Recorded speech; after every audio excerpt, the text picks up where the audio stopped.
पर टोकरी लिए टमाटर बेचने के लिए आनंदा बाजार में यहाँ से वहाँ आवाज लगाते हुए घूमती है। टमाटर ले लो, टमाटर, लाल लाल टमाटर, रसीले टमाटर, टमाटर ले लो टमाटर।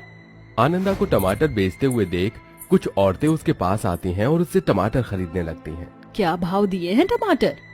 30 रुपए किलो है बहन जी, बोलो कितने कर दूं? तुम तो ज्यादा ही बता रही हो, बाजार में तो सब लोग 20 रुपए किलो दे रहे हैं।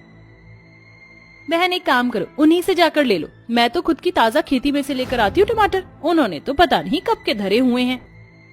आनंदा के ताजे ताजे टमाटर देखकर सावित्री उससे 1 किलो टमाटर ले लेती है, जिसके बाद आनंदा टमाटर बेचने आगे निकल जाती है। आगे उसे एक बूढ़ी औरत मिलती है। बेटी, मैं बहुत दुखी हूँ, कुछ खाने के लिए दे दे, भगवान तेरा भला करेगा। माँ जी मेरे पास खाने के लिए तो कुछ भी नहीं है, लेकिन हाँ मेरे पास ये लाल रसीले टमाटर हैं, आप इन्हें खाकर अपना पेट भर सकती हो। आनंदा कलावती को टमाटर दे देती है, जिसके बाद वो औरत टमाटर से ही अपना पेट भर लेती है। वैसे तुम बहुत परेशान नजर आ रही हो, कोई परेशानी है तो मुझे बताओ। क्या बताऊं अम्मा, मेरे सर पर मेरी बेटी की जिम्मेवारी है, मेरे ससुराल वालों का साथ नहीं है और मेरे गरीब माता पिता भगवान को प्यारे हो गए हैं। हे भगवान, तुम्हारी जिंदगी में तो दुखों का अकाल पड़ा है, ये सब कैसे हुआ? मेरे गरीब माता पिता ने बहुत ही मुश्किलों से मेरी शादी की थी, लेकिन मेरा रंग काला था। जैसे तैसे मेरी शादी तो हो गई, लेकिन मेरे काले रंग की वजह से शादी के कुछ दिनों के बाद मेरी सास ने अपने तेवर दिखाना शुरू कर दिया।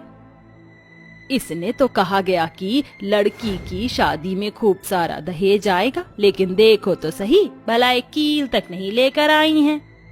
माँ जी मेरे माता पिता गरीब हैं, भला वो कहाँ से देंगे इतना सारा दहेज जितना आपको चाहिए? अरे किसने कहा है कि हमें इतना सारा दहेज चाहिए? अरे इंसान की कोई जुबान भी होती है, और तेरे माता पिता की तो कोई जुबान ही नहीं है।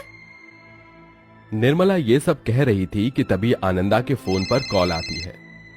अरे आनंदा बहन, जितना जल्दी हो सके गांव आ जाओ, कंपनी में एक मशीन अचानक से आपके माता पिता के ऊपर गिर गई थी, जिसकी वजह से उनकी मृत्यु हो गई। आनंदा फौरन ही माता पिता के अंतिम संस्कार में चली जाती है। उसके बाद उसकी सास निर्मला उसका और भी जीना हराम कर देती है। कुछ समय में आनंदा को एक बेटी भी हो जाती है, लेकिन बेटी के पैदा होते ही आनंदा का पति किसी एक्सीडेंट के दौरान भगवान को प्यारा हो जाता है, जिसके चलते निर्मला उसे घर से बाहर निकाल देती है। जब मेरा बेटा ही इस दुनिया में नहीं रहा तो तेरा और तेरी बेटी का बोझ मैं क्यों उठाऊं? जा जा, चली जा यहाँ से और लौट कर दोबारा मत आना यहाँ। उस दिन के बाद से मैं अपनी बेटी को लेकर अलग रह रही हूँ। बहुत बुरा हुआ तुम्हारे साथ। ऐसा कहकर कलावती अपनी साड़ी के पल्लू का एक पल्ला खोलती है, जिसमें से कुछ बीज के दाने निकलते हैं। जैसे ही कलावती आनंदा को बीज के दाने देती है, कलावती अचानक से एक देवी के रूप में प्रकट होती है।